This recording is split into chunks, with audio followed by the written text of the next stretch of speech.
When you look at the contributions just kind of throughout the lineup, what do you make of just the overall production you guys were able to get, especially at the top of the order? Yeah, I think we did a good job. I think first time through, he's having trouble throwing strikes to righties, so I think we took advantage of that.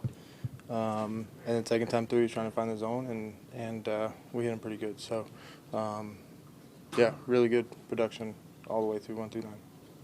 All was pretty straightforward with us last night about kind of some of the missed spots for execution in that game. The lineup to execute tonight the way that you did, to nail some of those spots, is that a positive trend, a good reinforcement for you all? Yeah, I think we executed pretty well for the most part. For me personally, I felt like it was a sloppy game. For me, made a mistake in the field and ran into an out at third base. So, got to get better there. But yeah, to come through with runners in scoring position was big, and I think we put a lot of pressure on them all night. Well, I know your focus is on the day-to-day task at hand. Major League Baseball released their All-Star ballot today. What would it mean to you to make it to that game? Like Yvonne was saying, he said this team deserves some, maybe multiple All-Stars. The way you guys have played so far. What would that mean to you to be in that conversation? Yeah, it'd be an honor. We're pretty early and probably a little bit further away from that. So. Got a lot of work to do, but yeah, it was cool to obviously with Donnie being the All-Star last year and just kind of hearing his experience and talking to him and seeing what it was like. It would definitely be a cool moment and definitely an honor. But like Yvonne said, we've got a lot of guys in here that have been playing really good baseball, and it would. I think there's multiple guys in here that could be in those talks, so that speaks to this clubhouse and kind of what we're building here. Alec, for you, to get those first 2 hits off of their left, what are some of the things that you just felt like you were kind of seeing at the plate or just felt like was clicking offensively there? Yeah, he was trying to go away with the fastball, and he was missing in. He was having, like I said, he was having trouble throwing strikes to righties, and he was throwing strikes to me, just not where he wanted him to be. So, yeah, I got to 2 strikes pretty early in the first at bat, and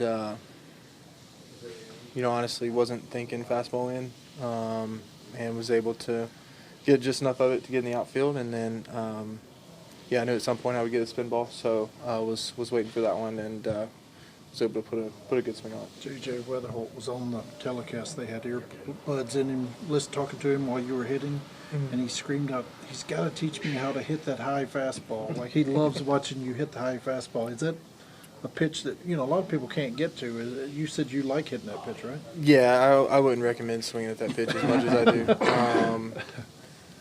It works out for me more than some other guys, but it still doesn't work out very much. So, no, I did not need to teach him how to hit a fastball above the zone.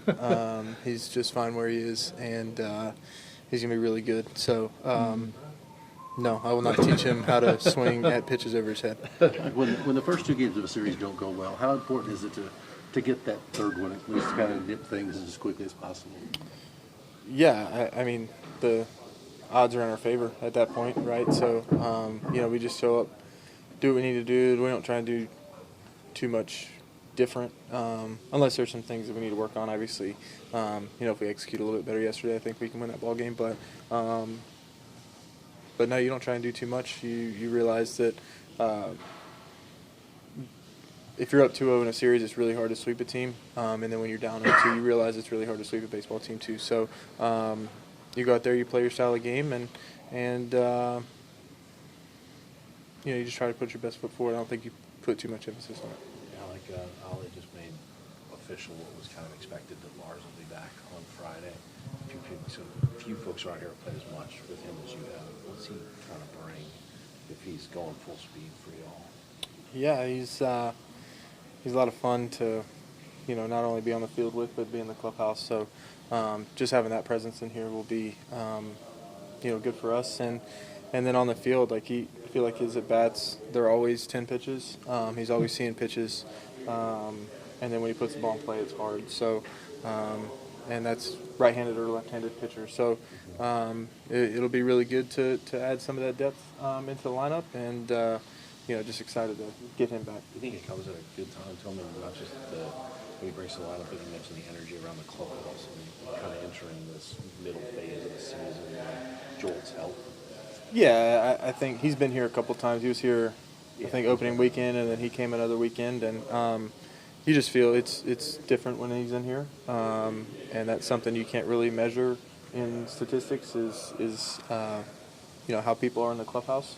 So, and he's one of those guys that brings the energy, and it's fun to be around. So that'll be good for this group, and it's not. He's just going to phase right into what we're doing right now. So I don't think it's going to be anything different. He's just going to just roll with what we're doing right now, and he'll add his own tweaks to it and stuff. But no, it'll be good to have him back.